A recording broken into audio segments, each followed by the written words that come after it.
Definitely बात है कि रशिया और इंडिया के करीब आएंगे तो अमेरिका को चुभेगी ये बात। हाँ, और जब अमेरिका को चुभेगी तो फिर ट्रंप तो वैसे पागल हुआ है, वो बुखलाया हुआ है आजकल। उसे पता नहीं चल रहा कि उसके फायदे की क्या चीज़ है, उसे पता नहीं चला कि स्टेट्स के लिए क्या चीज़ बुरी साबित हो सकती है। बस वो कहना जंग रुक जाए जैसे भी हो। वही ना, तो वो 150 करोड़ वाली पॉपुलेशन जिसके साथ सबसे बड़ा बिजनेस ट्रेड उनका आपस में चल रहा है। अब देखें सैंक्शंस को डिफाइन नहीं किया गया अभी। आप ट्रेड के रिलेटेड कर सकते हो, आप वीजा से रिलेटेड कर सकते हो, आप किसी भी एस्पेक्ट में लेके जा सकते हो उस चीज़ को। तो मैं कहता हूँ ये वही चीज़ हो गई है कि अमेरिका जो अपने पाँव पे कुल्हाड़ी मार रहा है। बड़े बड़े कंट्रीज ने मारी, मालदीव से लेकर बांग्लादेश से लेकर बड़े कंट्रीज ने पाँव पे कुल्हाड़ी मारी और उसके बाद वो पछताए भी उसी चीज़ को। पहले उन्होंने आंखें दिखाई, उसके बाद उन्होंने आंखें झुकाई। और मुझे ये लग रहा है कि अभी ट्रंप आंखें दिखा रहा है और वो भी टाइम आएगा जब इंडिया के आगे ट्रंप आंखें झुकाएगा और बोलेगा कि भाई मेरे से जो गलतियां हो रही है मैं तस्लीम कर रहा हूँ। नहीं, वो यू टर्न ले लेगा ना, फिर फ्रेंड बोल देगा, फिर हाउडी मोदी कर देगा, उसको सॉरी की जरूरत नहीं, वो पॉलिटिकली बड़ा स्मार्ट है। बिल्कुल ऐसे वही ना कि मतलब कोई एक जुबान नहीं है उस बंदे की। हम पंजाबी में कहते हैं थूक के चाट लेता है, तो थूक के वो चाटने वाला बंदा है। अब हम चलते हैं इंडिया के जो अभी रिलेशन प्यूटन के साथ तो स्पेशली एशिया के साथ मजबूत हो रहे हैं, तो इन दोनों की ट्रेड भी आपस में स्टार्ट हो सकती है। और डेफिनेटली रशिया बाकी जो कंट्रीज हैं, बाकी जो ममालिक हैं, उनके साथ इतनी ट्रेड नहीं कर सके क्योंकि उन पर भी पाबंदियां आयद है।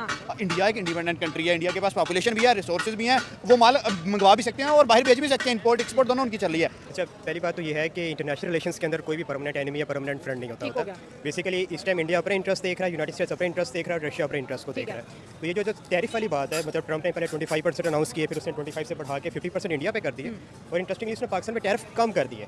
तो बेसिकली ट्रंप ये कर रहा है कि वो एक तरह से अपनी तरफ से प्रेशराइज करना चाह रहा है इंडिया को कि आप वो जो रशिया से ऑयल बाय कर रहे हैं, बेसिकली उसी ऑयल के थ्रू रशिया अपनी जो वार एफर्ट्स है यूक्रेन के अंदर उसको वो फंड कर रहा है। रशिया पे इस टाइम सैंक्शंस है, रशिया इसी टाइम रेवेन्यू किसी और सोर्स से जनरेट नहीं कर सकता, वो अपना सिर्फ जो तेल है वही बेचेगा।